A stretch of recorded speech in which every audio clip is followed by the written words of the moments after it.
Welcome to the Kawartha Small Business Podcast, where we believe the Kawarthas can be the most thriving region in Canada for small business.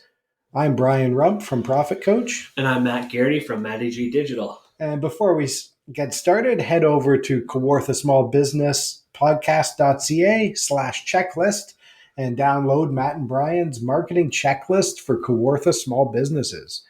All right, Matt, our topic today is just what's going on in the Kawarthas for June. So over the summer, we've sort of reserved a spot every month to just do some kind of random updates of all the cool stuff that's happening in the business community in Kawarthas. So, well, start of the summer.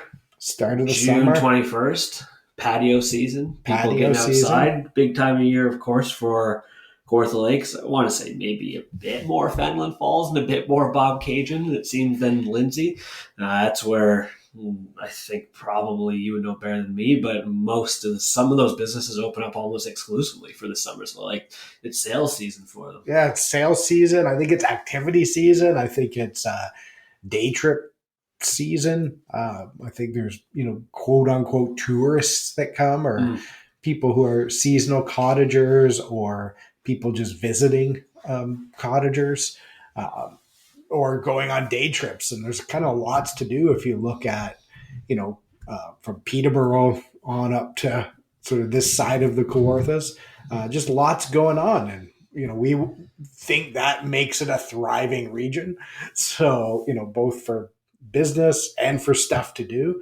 What are some of the cool things you think or you've noticed happening? Well, I know I went to Fenelon Falls back a couple weeks ago, so like the May 2-4 Victoria Day weekend. I was there on Monday, and I thought it should have been a thriving day for businesses on the Monday of the first big unofficial start of summer weekend, but everything was really quiet. There were a few businesses that were open, but they were packed. Slices and Scoops was open, lined up out the door. I think I was probably in the minority of local people that were there. There were a lot of people up there that go to those cottages and trailers and stuff like that. They were all lined up at Slices and Scoops. It was awesome. Yeah, Slices and Scoops being open. And what's really cool is their patio's open again. So they have patio furniture out. And I thought it was cool. I think it was the Saturday of the long weekend.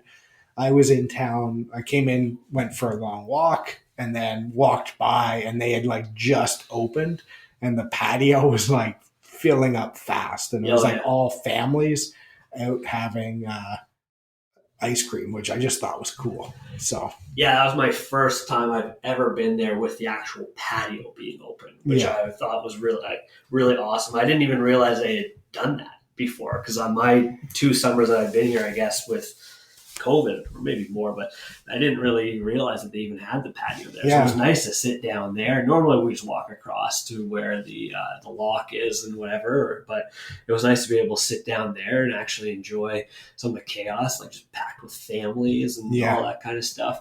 This is a completely random story, but I was sitting there eating my pizza and I looked over at this group of guys beside me and they're like dabbing their slices in hot sauce. And I was like, oh, cool. Like, I didn't know they had hot sauce here. Veteran Moves, they brought their own hot sauce. Oh, wow. Like just popped it in their pocket and left. Oh, that's awesome. That's I think the Veteran Moves like in Fenelon and like Slices and Scoops, I think is cool. There's some good like stuff there that you could get, or bring your hot sauce or like I think an awesome night is like grab a pizza, walk across to the locks, sit at a picnic table. Just enjoy the energy. It's like a great way to have a night out for like the cost of like a really good pizza that's probably they don't charge enough for how good it is. So I think that's a neat spot to go. I think it was you that introduced me to the food at Slices and Scoops because I had been there half dozen times last summer, just had ice cream or whatever. But then I actually had a pizza slice or something from there last year. And I was like, my goodness, this is really good. And I try to make a point of going there all the time now for their pizza. Their fries are great. Everything's really good, but their pizza is actually, maybe not surprisingly, but I was surprised. I'm surprised how good that pizza is. It's outstanding. It's one of those weird things that for some reason, my mind, again, it's a good marketing thing sometimes. People make assumptions I just thought, it's probably not that good. And then I was like, oh, it's actually really good. So It's better than it needs to be. It doesn't need to be so good, and it's outstanding. I think it's like gourmet pizza. I'm trying to think like where you place it on the scale of like pizza places in Kawartha Lakes. I want to say it's top 3. I'm trying to think of where else. I don't want to like name too many names, but it's a top 3 pizza place in Kawartha I Lakes. think we need to do an episode on pizza rankings. Yeah, I've got the 2 other ones in my head, but like that's where I'm putting that one, and I'd be pretty comfortable with that. Yeah, that's pretty cool. Just on the topic of food, I haven't been, but I see there's a food truck in Oakwood, the Mariposa Farm Market, run by a guy who runs another podcast, the Sunday Supper podcast, who you pointed out. Also, we when we went to the Electric City football game, it was like a really funny, awesome fan who one fan of the game. And it's like, oh, it turns out that guy also locally has a podcast and apparently a food truck. I think I sent you some pictures of his food over the weekend. I didn't get there, but it looked like they had some pretty epic stuff in honor of the Queen's Jubilee.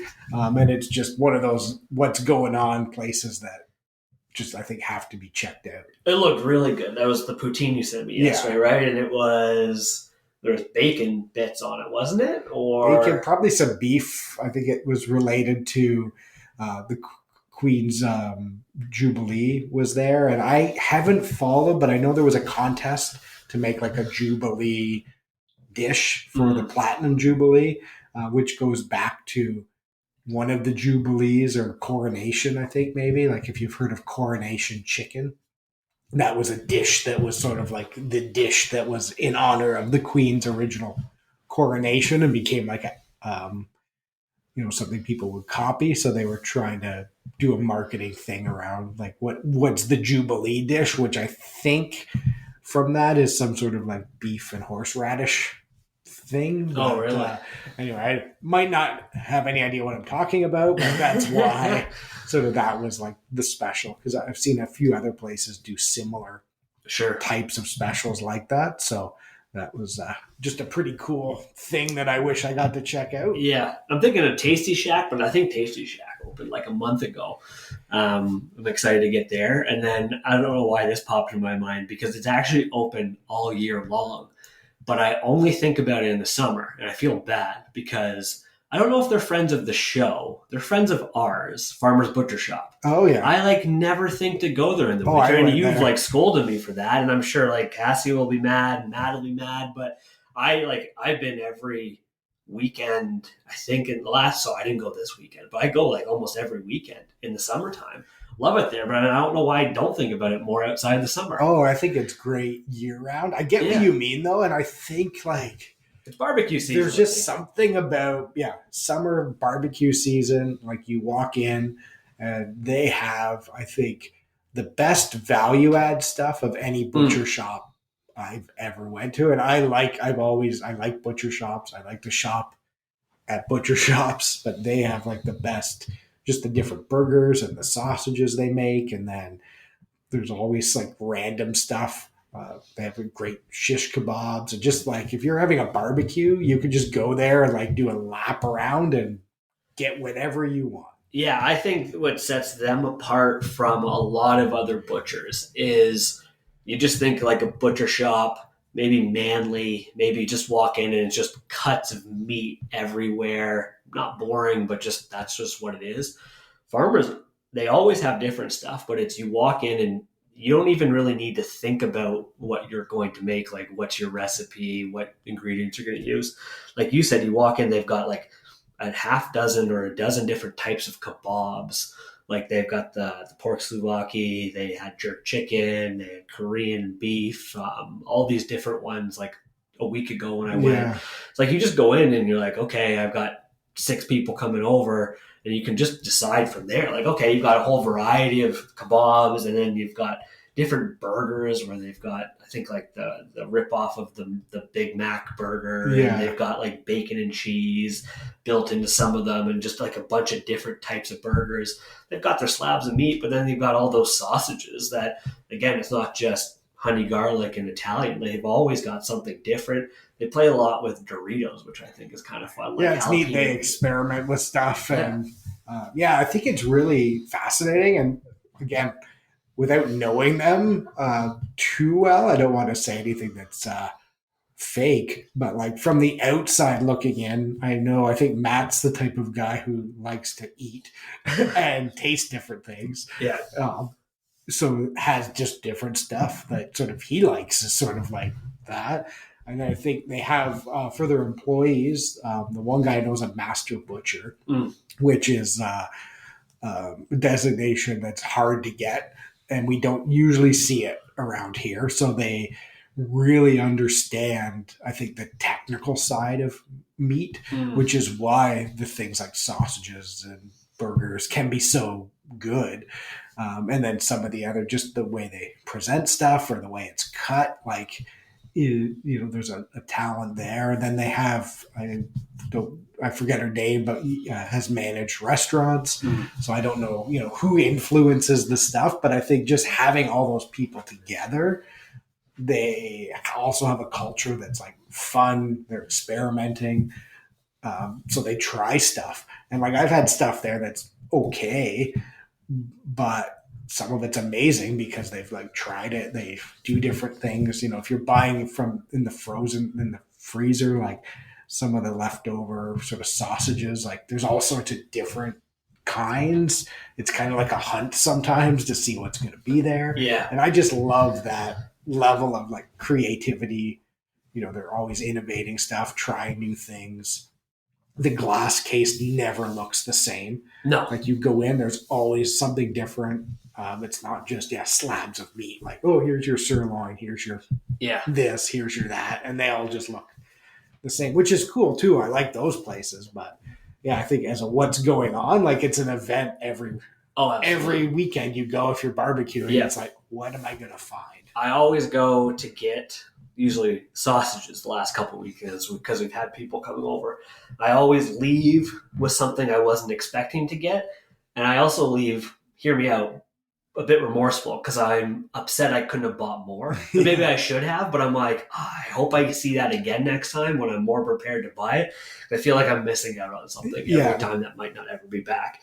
And we've talked about this, and I do think it's worthwhile because it is a marketing conversation, and we've talked a lot about story brand framework and Donald Miller and making people feel like the hero and everything. I love going to Farmer's Butcher because I always will go for a barbecue of people coming over. Yeah. I think we had my in-laws came over. No, my family came over one weekend, and I got like these incredible steaks and these outrageously good sausages. If you pair that with the Kawartha wholesale bakery buns, are just like the best sausage you'll ever have in your life. Anyways, I go there because I am the hero at the end of the day. And I'm like, I'm not just giving these people like good food. They're like raving about how good it is. Like I'm half decent at cooking it, but even if the ribeye steaks, if I don't cook those properly, they're still great. Yeah. That's like a cut that's still good to be good. You can't mess that one up. And I always love going there because like I said, I feel like the hero at the end of the day. Go to the grocery store, like maybe the meat turns out, maybe you don't. It's like gamble when you're going to a grocery store with steaks specifically, depending on where you go. I don't want to upset anybody. But like if I go to Farmers, I leave there feeling like the hero because I know at the end of the day, people are going to be raving about that dinner and those sausages and those steaks. I went back the next weekend. It was the same thing. My in-laws came over. They were like, this is outstanding. Like this is the best meal we've ever had. And I love that feeling. Like, I'm the one that feels like the hero. It's fantastic. They turn you into that hero. Yeah.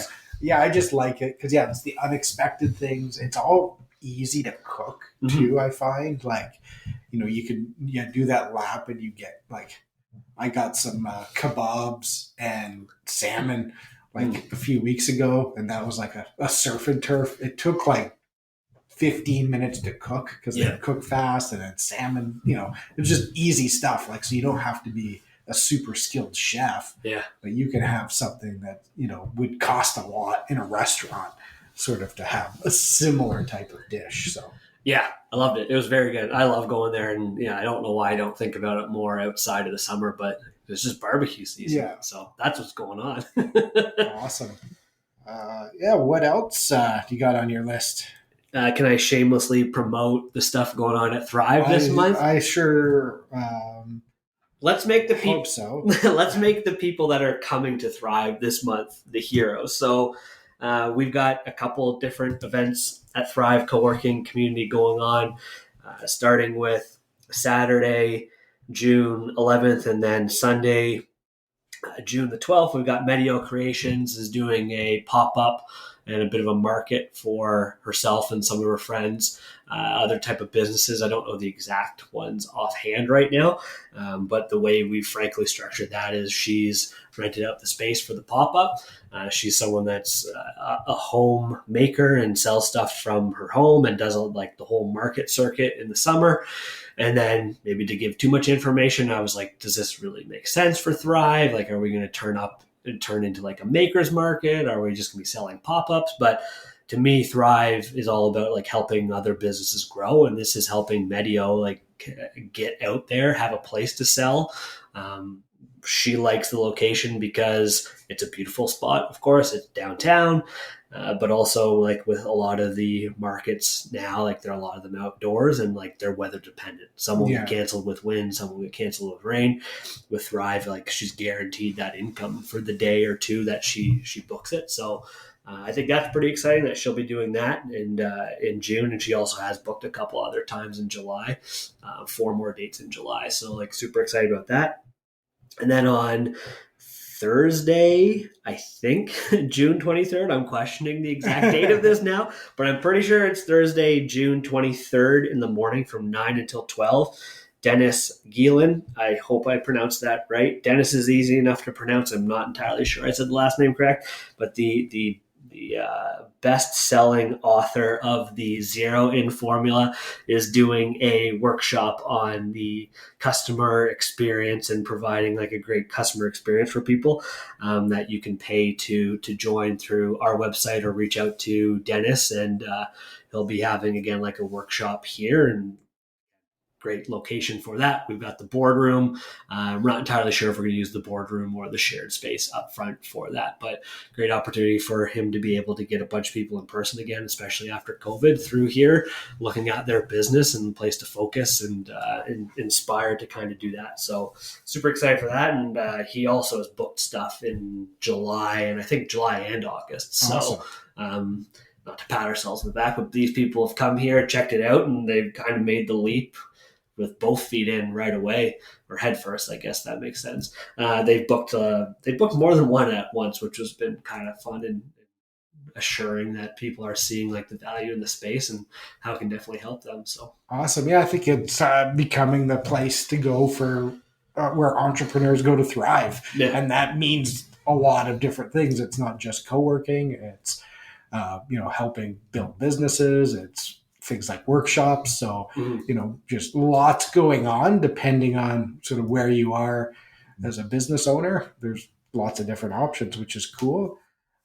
We also have our Monday morning coffees, which we've started with the podcast. So if you're listening, we invite we invite all business owners to come out Monday mornings at 8:30 to Thrive for coffee, which we want to make, kind of like a networking event, more conversational. It's a great way to start your week out with other entrepreneurs. So the conversation always goes somewhere interesting. And it, just sets us up for a really awesome week. Yeah, we spoke to Morning Cup Productions, Luke of Morning Cup Productions, and I honestly thought that conversation was fantastic. And not, again, to pat ourselves on the back, but like we easily could have charged for that conversation. Like that could have been a coaching exercise. That could have been an audit. And I just, at one point, after just asking how everyone's weekend was like, tell me, like, what's going on with the Morning Cup? And he spilled the tea. Yeah. Like he just let all out. And I thought we had a lot of great ideas. You could see like his brain was moving, like the ideas were flowing, and I think he was retaining a lot of that. I think it's a great way to, it's not entirely meant to be a totally business thing, but it's not a paid coaching thing. And a lot of times, you have to test out who you're going to work with. You got to find the right fits. Sometimes you don't want to like drive ahead on a project. You just want to like talk things out with people who get it.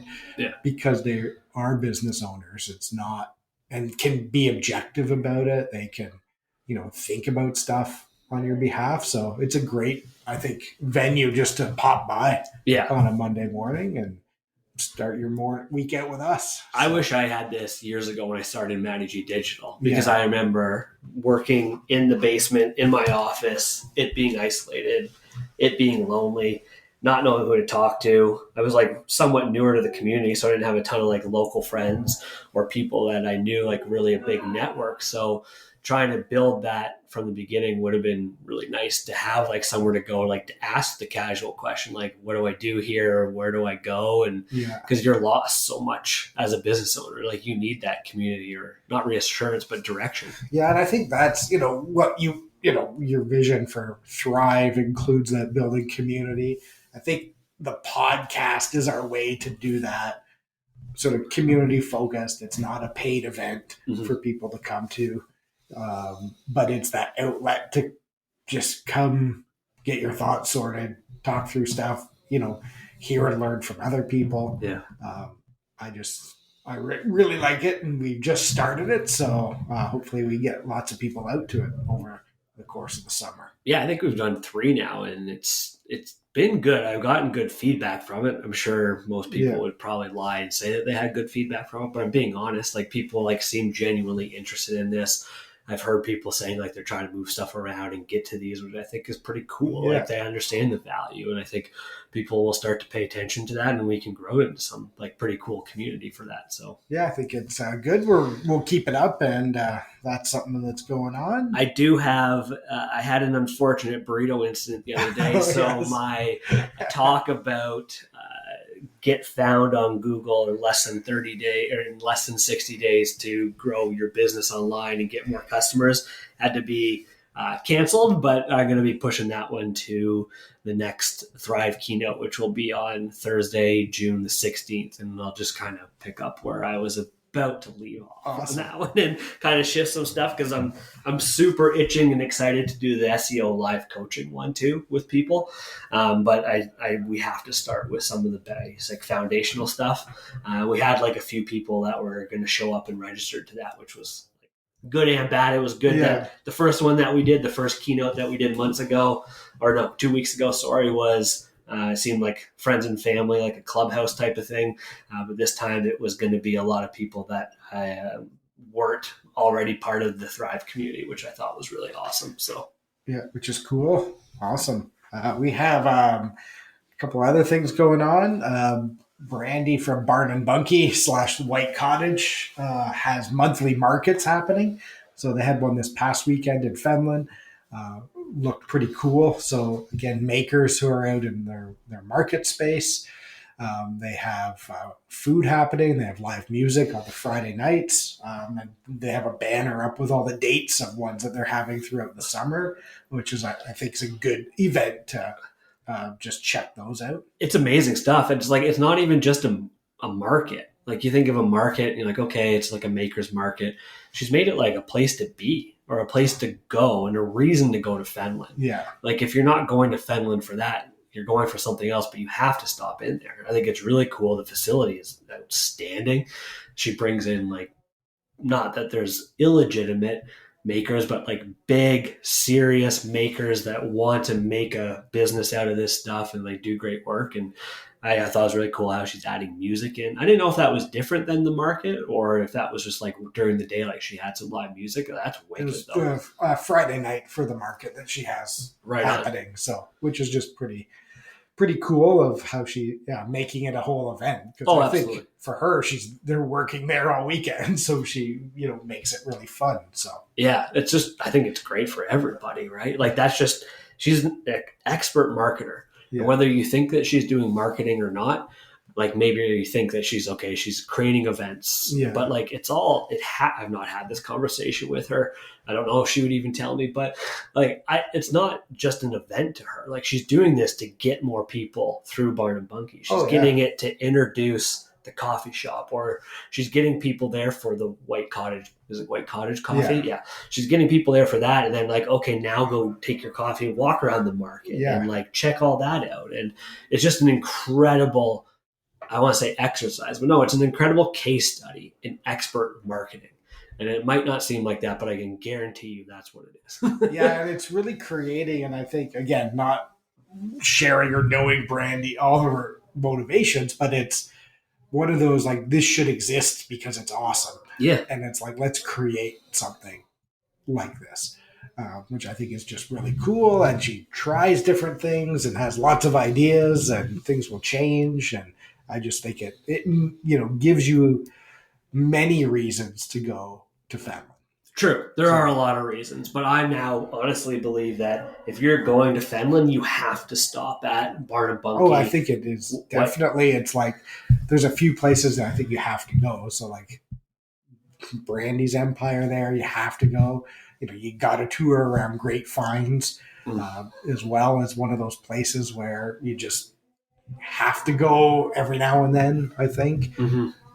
You got to get your ice cream, and now you can get, Brandy's got some cool soft serve. You got slices and scoops, which is like, the mainstay at Kawartha Dairy. You've got the Country Cupboard if you want the fruit frozen yogurt, like just all those different options there that you can really get whatever you want. Yeah, in the gallery. Have you been in the gallery much? Oh yeah, you have. I love going to the gallery. Yeah. It's like just a neat spot to go to, like, transport yourself, look at cool art. Yeah, and those like handful of people you just mentioned, I think that we both like them, and not to speak for you, but like they get it. They're always open. Whenever I go there on a weekend, Sunday, Monday of a long weekend, they're open, and like they've given you an opportunity to go check their place out.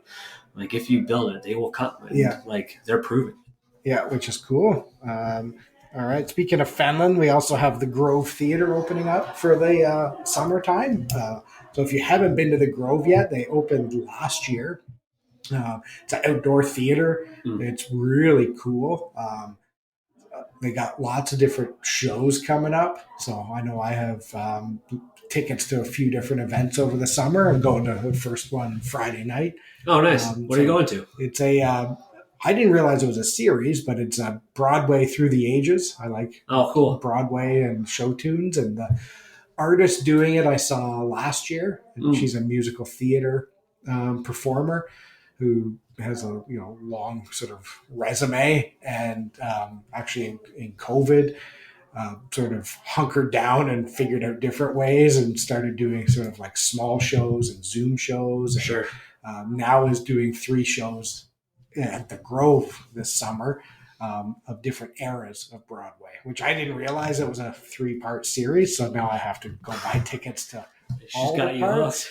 But just to be very enjoyable. The venue's really neat. So it's at the, you kind of go in through the fairgrounds, and they built a theater like basically on a hill in the woods. And they've done a really good job of just creating a cool spot. So you definitely, it's a place to check out. I hate that I've never been there. Oh, they've got some cool kids stuff. I follow it on like every account that I have. I think it's incredible, the idea. I think it's extremely beautiful. They executed it brilliantly. I hate that I've not been, and like I'm almost embarrassed to say that I've not been. I would very much like to go. I would go to that Broadway thing. Even like that sounds like so much. I wanted to go see the Shakespeare. I think they're doing the Shakespeare thing last summer. But I don't know if it ended up getting canceled or was sold out because of COVID type of stuff. But I thought that would be a really cool venue for something like that. So yeah, they got some cool stuff. A couple other quick things. New store open in Lindsay, friends of the show. Docs, which is the cannabis retailer from one of our favorite shows we did with the previous owner who unfortunately passed away, Abe.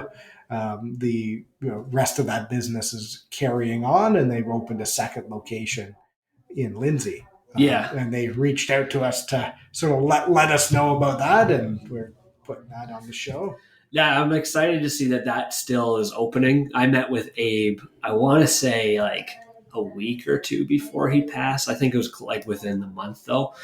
And we had like an awesome lunch over at Country Kitchen. And I can remember introducing him to a couple people because like I apparently cannot go out in public without running into people I know. But I was like introducing him. He was so excited to be part of the Lindsay community, the business community. He was just like so pumped about this new adventure. I don't know if I feel bad or regret it, but like I had another meeting to run to, and like we had meant to go over to see his space. And he was like, "Do you have like a minute?" I'm like, "No, I gotta go." Like, and like I'll see it like next time we have lunch. That next time never happened. Yeah. So I'm excited to go in and check it out, and I'm glad that someone picked it up because also I was surprised when again we started talking to him and being introduced to like how difficult it is logistically to run a cannabis business. And I think maybe it's just me where I was like anyone could do this. It's just any stoner could sell weed type of thing. But like was one of like the smartest business owners I think I've ever spoken to. Really knew his stuff. And I was curious to see like what would happen to that. Like you can't just hand over that cannabis business to anyone because there's like so many hoops to jump through. So I think you said it was his brother that opened it up. I don't know. I know there was partners in the business, sure. And like we met Abe and there was some others, but I couldn't say for certain if it was family or a friend or. If they had someone sent it to me this weekend, maybe I'm thinking it was my wife now, and he had the same last name as because they had the ribbon cutting over the weekend or Friday, and the same last name as Abe. So like I'm assuming it was his brother. He's got like a lot of kids. I think he had like 4 kids. I don't think they're old enough to be opening cannabis. No, they were pretty young. So, yeah. So that was neat. And then just a shout out to The Advocate. I noticed they had their 50th issue out, which is really awesome for a local small business media company to be kicking around that long and growing. So that's a shout out to The Advocate. Yeah, they've just redone the design of it too, like a new logo, new layout. It feels like it's on new paper even. The whole magazine just looks completely different. It looks world class. It doesn't look like it's from quote small town Lindsay anymore. It's just this outstanding, beautiful magazine that they probably were always very proud of, and they should have been. But now it's an extraordinary looking magazine and publication, and I think it's really cool the stuff that they've done from a branding perspective. So awesome. All right. Anything else going on? The only other thing I wrote down was like Unwrapped, new location across the street. I think that's exciting. Friends of the show, personal friends of mine in general, but they were across the street in a location that was probably half or a third of the size that they're in now. They moved literally across the street on Kent to 112 Kent Street West. That location is probably closer to 2,000 or 2,500 square feet. And that is because they were growing and prepared to grow and needed that extra space. And I think that's incredibly exciting. It should be celebrated that a business like that started like right at the beginning of COVID, a retail place that's pivoted so much and been so agile of, okay, COVID's coming. I remember Jenny spent almost 24 hours on her own awake building a website on, I think it was Wix, to be able to sell stuff online, and like made it through COVID, grew, and now like they're continuing to grow out of COVID now and into like a much bigger location that's completely necessary. Anytime you went in there, if there was like one other person in there, like it was tight because they had so much great product, and like they always it was hard to like browse because I like going in and trying to look at stuff, and if there's other people in there, especially people who are rushing, so they need a bigger spot. Oh, it's awesome. I haven't even been in there yet. I think they just opened on Saturday. Okay. And they got that open pretty quickly, which was cool. But also like that old location was big and like an easy type, not an easy rental. I didn't lift a finger, of course, but that was ready to like for people to move into. So anyways, I think that's super exciting. Like they're moving and growing they're moving for very good reason. So. Awesome. which is cool. All right. So that wraps it up. If you have something that's going on, reach out to us and we'll get you on our next show. We also have the the podcast studio at Thrive here ready to go and do some interviews. So if you'd like to be on the show, let us know. Stop by our Monday morning coffees here at Thrive. We'd love to chat with you. We just, in general, would love to help you start, grow, or recharge your business. If you want to set something up, send us an email to setitup@kawarthasmallbusinesspodcast.ca.